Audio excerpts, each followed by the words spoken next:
Anne B asks, what's important in life? What's the goal of life? Should we all have the same goals? And related to recent discussion on sucking in your gut, which I have a blog post on, she asks, is it okay if someone has a life goal of getting and keeping a good husband in addition to some other goals? And if someone else doesn't have that goal, like, can it be okay either way? So the short answer is yes. It is okay if different people have different goals. There's an underlying philosophical issue here. So why would everyone have the same goals? It's the concept behind that is something like there's an objective truth. The objective truth is the same for everyone, therefore everyone should do the same thing all the time. But there's two big issues with that. I do accept objective truth, but one, people are in different situations. So the objective truth is, in this situation do this, and that situation do that. So if people are in different situations, it makes perfect sense for them to do different things. For example, someone growing up in China would learn Chinese, whereas I learn English. It's perfectly reasonable for us to learn different languages and have a different goal about which language to learn depending on what country we live in. The second issue is philosophy doesn't consist of figuring out the perfect foundation and then deriving everything by building up from the foundation. That's not the right approach. So if you start that way, it would seem like it makes sense that if no one fucks up, they're all going to start at the same place in their mind, the same foundation of what's the right principle to use. And then if they build on it correctly using the same correct methods, they'll all reach the same conclusions. But the actual way thinking works is you start wherever the hell you want. You start with your existing ideas. You start with what you already know, with what you already believe. You don't just try to start from the perfect place. You start from wherever you are. And it's okay if different people are starting in completely different places. And then what you do is you try to improve. You try to make progress. You try to figure out some things that are wrong with your current ideas or your current life situation or whatever, and you try to improve them. You try to fix some mistakes. So in the very, very long run, if we're living to 1,000,000 years, then there are a lot of ways we would become more similar. Not every way, but there are lots of ways we'd become more similar. But that doesn't mean we have to be more similar, super similar like today. It would take a long time for us all to reach some of the same conclusions. Each person, because they're starting in a different place, is going to have a different journey.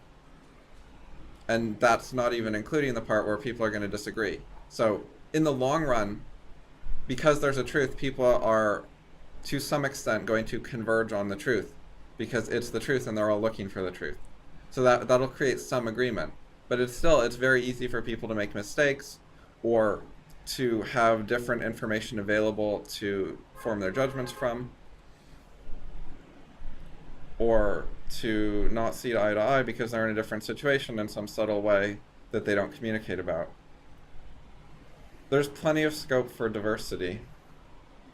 And another thing is you don't have to try to fix every little thing and try to make things perfect.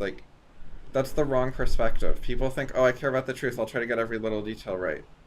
And there's some good in that attitude, but a better perspective is we're always at the beginning of infinity. We're infinitely ignorant.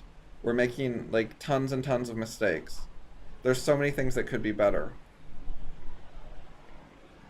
There's so much stuff we don't know. And the person who's trying to be a perfectionist and get every little detail right, you can't do that. Even if you try to do that, there's still so much more, fine-grained detail than you're even aware of. All you're really doing is trying to get the details right, to some level of precision that you already know how to think about. But it's not the final perfection. It's not actually perfect. You're just missing a lot of stuff and you're getting it up to your current level of skill. And in general, that's inefficient. Usually it's more efficient to make something 90% perfect according to your current standards, your current level of detail that you know how to deal with, etc. And then just, make a second thing 90% instead of the first one 100%. Trying to get every little detail right is usually just not a good use of time because you have so many other things to do that are a higher priority. than putting a lot of work into a little more polish. Polish is good when you're making a product for a lot of people. Like if you write a book, then it's good for you to spend a lot of time making it a little better because you're gonna have 1 million people read it. So if you spend like 10 hours making something a little better, that's efficient because it benefits every single reader if you have a big audience. But if you're just gonna use something for yourself, like spending 10 hours to make some tiny little detail better is usually a bad use of time because you have so many bigger problems you could work on instead. And including the problem of like becoming a more advanced thinker so you can deal with like more fine details or concepts you weren't even aware of before. Because there's lots of ways to improve your thinking that aren't getting better at details. It's not all about dealing with smaller things. It's also like, you know, opening your eyes to giant things you were just blind to. Or, you know, pioneering a new area of thinking that you weren't blind to, it just hadn't been discovered yet. So when you have this kind of perspective, it makes perfect sense that lots of different people are going to have different goals, not all the same goals. They're not all going to be like stuck doing the same thing.